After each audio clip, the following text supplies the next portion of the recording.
طب قبل ما نجرب الطريقه دي خليني اقول لك انها بتشتغل مع موبايلات وموبايلات لا.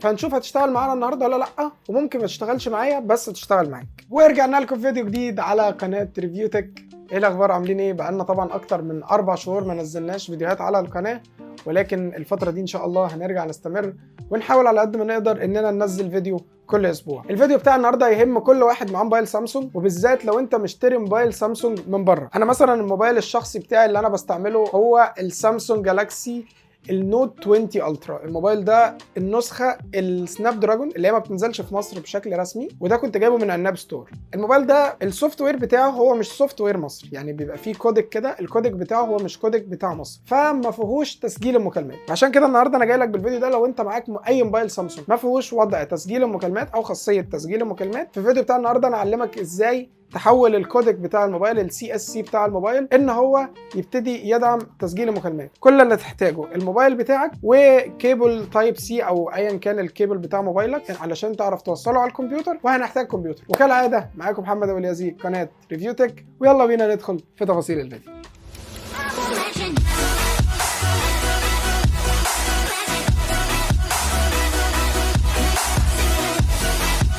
طيب عايزين نتاكد اولا ان انا موبايلي ما فيهوش تسجيل لمكالمات، فهخش هنا هتصل بثلاث وحايد. وبص انت كل اللي باين عندك دلوقتي على الشاشه ان انا عندي مفيش تسجيل مكالمات باينه قدامي، علشان بعد ما نعمل الخطوه اللي احنا هنعملها مع بعض دلوقتي هتلاقي تسجيل المكالمات ظهر. اعمل ايه بقى عشان اسجل مكالمات؟ اول حاجه احنا هنخش على السيتنجز، بعدين بتخش على اباوت فون، عندك سوفت وير انفورميشن، وبعدين عندك البيلد نمبر. ده بتقعد تدوس عليه مثلا 5-6 مرات ماشي علشان يتفتح لك حاجه اسمها الديفلوبر اوبشن. الديفلوبر اوبشن ديت لو انت مش فاهم في الموبايلات ما تخشش عليها عشان انت ممكن تبوظ السيتنجز بتاعت الموبايل. طيب بعد ما فتحنا دي بنسكرول لتحت كده لغايه اما نلاقي يو اس بي ديباجنج ديت، هنعمل لها اكتيفيشن. وبعد ما هي اتعمل لها اكتيفيت هنخش هنا على اللوحه بتاعه الاتصال، بعدين ندوس نجمه شباك 0 نجمه شباك. ظهر لك السكرين ديت، هنسيبها مفتوحه ونوصل الموبايل باليو اس بي على الكمبيوتر.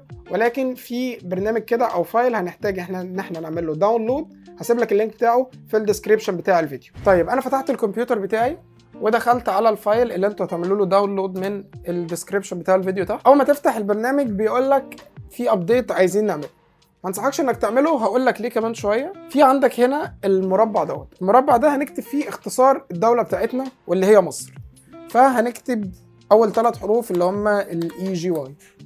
لو انت كنت عملت ابديت للابلكيشن دوت مش هيظهر لك المربع ده ومش هتعرف انك تختار مصر. طيب بعد ما كتبنا اي جي واي هنمسك الموبايل بتاعنا نوصله على الكمبيوتر ماشي، واول ما بنوصله بيظهر فوق هنا اسم الموبايل. بعد ما كتبنا اي جي واي واحنا فاتحين القائمه اللي جبناها عن طريق النجمه شباك 0 نجمه شباك، هندوس على تشينج سي اس سي.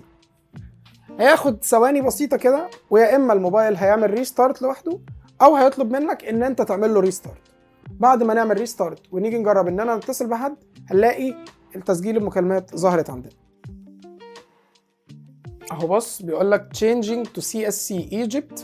اوكي الريبوتنج اوكي خلاص، هو كده عمل ريبوت وبالفعل الموبايل عمل ريستارت لوحده اهو. كاتب لك نوت 20 الترا 5G، فكده الموبايل عمل ريستارت لوحده. انا ما عملتش اي حاجه، انا دوست بس على تشينج سي اس سي وسبته يعمل ريستارت لوحده.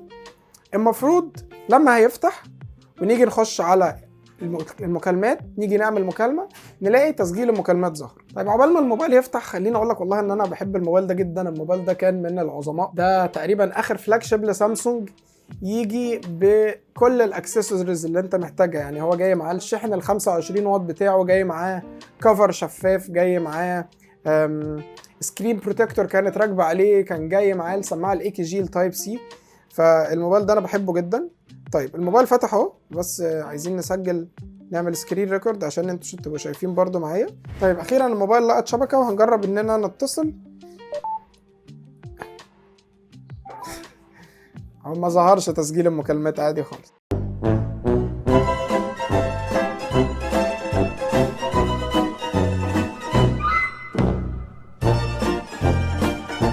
طيب زي ما شفنا هي للاسف ما اشتغلتش معانا، ولكن انا هنزل الفيديو لانها ممكن تشتغل معاك، مش شرط انها عشان ما اشتغلتش معايا ما تشتغلش معاك. فجرب وان شاء الله تشتغل معاك، وابقوا اكتبوا لي في الكومنتس تحت هل هي اشتغلت معاكم ولا لا.